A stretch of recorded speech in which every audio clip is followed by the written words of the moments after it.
भंवरे ने खिलाया फूल और फूल को ले गया राजकुंवर।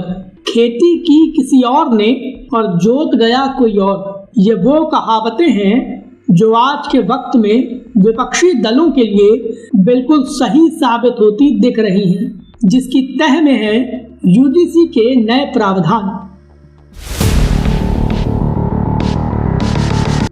नमस्कार, ये एनालाइज नाउ और आज एक बार फिर से बात करेंगे यूजीसी के मुद्दे पर, जिसको लेकर भले ही सवर्ण समाज के लोग जमकर विरोध प्रदर्शन कर रहे हो, लेकिन असलियत ये है कि इस पूरे खेल में सबसे बड़ा झटका देश के विपक्ष को लगा है।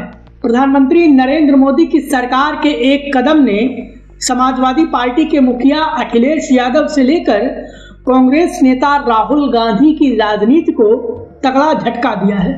नतीजा ये कि विपक्षी दलों के पैरों तले जमीन खिसक गई है। आखिर ये पूरा मामला क्या है और यूजीसी की वजह से बीजेपी को कैसे बड़ा फायदा होने वाला है, चलिए आज इसके बारे में विस्तार से बात करते हैं। वीडियो शुरू करें उसके पहले हमारे चैनल को सब्सक्राइब कर लीजिए और नए वीडियो की अपडेट सबसे पहले पाने के लिए हमारे चैनल की नोटिफिकेशन सेटिंग ऑन कर लीजिए। देश की वर्तमान राजनीति में आज के वक्त में बीजेपी सवालों के घेरे में है और सवाल ये कि नरेंद्र मोदी की सरकार ने यूजीसी के नए नियमों के तहत देश के अपर कास्ट यानी सवर्ण समाज के लोगों के साथ अन्याय किया है। केंद्र सरकार यूनिवर्सिटीज और शिक्षण संस्थानों में जातिगत भेदभाव को रोकने के लिए यूजीसी के इक्विटी वाले नियम लाई है और यूजीसी के नए नियमों में एससी, एसटी और ओबीसी को जगह तो दी गई है, लेकिन अपर कास्ट के किसी सदस्य को कोई जगह नहीं मिली है। जातिगत भेदभाव वाले कॉलम में भी अपर कास्ट का कोई जिक्र नहीं है। इतना ही नहीं, अगर कोई झूठी कंप्लेन कर देगा तो उसके खिलाफ भी सजा का कोई प्रावधान नहीं है। इसके चलते सवर्ण समाज के लोग डरे हुए हैं और डर के मारे नरेंद्र मोदी की सरकार के खिलाफ आक्रामक रुख अपना रहे हैं। इसके चलते ही देश के सवर्ण समाज के लोग सड़कों पर हैं और जमकर नरेंद्र मोदी की सरकार के खिलाफ अपना गुस्सा जाहिर कर रहे हैं। सवर्ण समाज के लोगों को बीजेपी का बड़ा वोट बैंक माना जाता है और बीजेपी के अपने ही समर्थक जमकर विरोध कर रहे हैं। इसके बावजूद बीजेपी चिल मोड में बैठी हुई है, क्योंकि उसको पता है कि ये सवर्ण समाज के लोग उसका हिसाब देंगे। लेकिन अहम बात यह है कि नरेंद्र मोदी और अमित शाह की जोड़ी ने विपक्षी दलों को बड़ा झटका देते हुए उनके वोट बैंक में एक बड़ी चोट मारी है। समाजवादी पार्टी के मुखिया अखिलेश यादव पीडीए के तहत पिछड़ों की राजनीति कर रहे हैं और उनकी उम्मीद यही है कि 2024 की तरह 2027 के विधानसभा चुनाव में भी यूपी में उनका पीडीए वाला कार्ड चल जाएगा और राज्य में समाजवादी पार्टी की सरकार बन जाएगी। कांग्रेस पार्टी की बात करें तो कांग्रेस में राहुल गांधी ने ओबीसी समाज की राजनीति का बीड़ा उठा रखा है। राहुल गांधी जहां भी जाते हैं ओबीसी वर्ग के साथ हुए अन्यायों का जिक्र करते हैं। समाजवादी पार्टी से लेकर आरजेडी और कांग्रेस से लेकर तृणमूल कांग्रेस सभी एक ही आरोप लगाते हैं कि बीजेपी पिछड़ा विरोधी पार्टी है।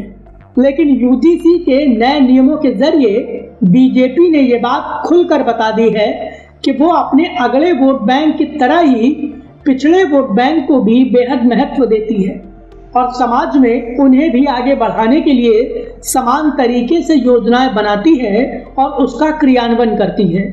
नतीजा ये कि आज के वक्त में समाजवादी पार्टी से लेकर कांग्रेस, आरजेडी, आम आदमी पार्टी, शिवसेना, यूपीटी, टीएमसी कोई भी इस मुद्दे पर कुछ भी बोल नहीं रहा है, क्योंकि इन सभी विपक्षी पार्टियों को पता है कि नरेंद्र मोदी की सरकार ने यूजीसी के नए नियमों के जरिए उनके पिछड़े वोट बैंक को बड़ा झटका दिया है।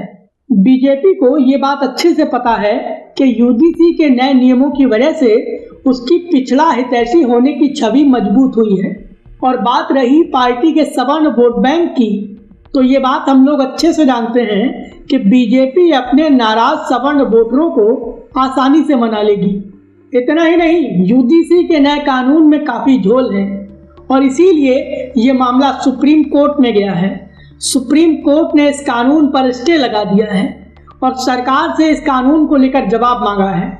निश्चित तौर पर सुप्रीम कोर्ट इस कानून में बदलाव करेगा। झूठी कंप्लेन करने वालों के खिलाफ सजा का प्रावधान किया जाएगा। संभावना ये भी है कि इक्विटी कमेटी में SC, ST, OBC के अलावा जनरल कास्ट का भी कोई व्यक्ति होगा और सुप्रीम कोर्ट के इस आदेश के बाद सवर्ण समाज का गुस्सा ठंडा पड़ जाएगा।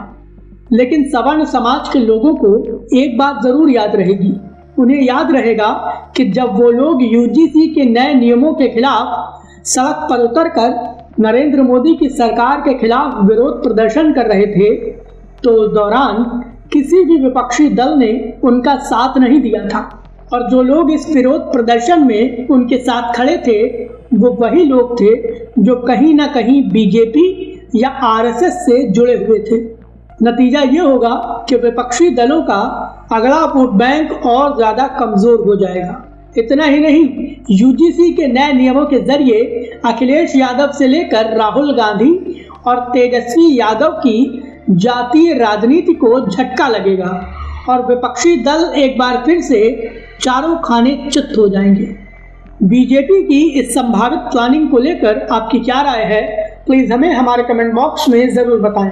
वीडियो पसंद आया हो तो प्लीज इसे लाइक करें और हमें सपोर्ट करने के लिए हमारे वीडियो को ज़्यादा से ज़्यादा शेयर करें।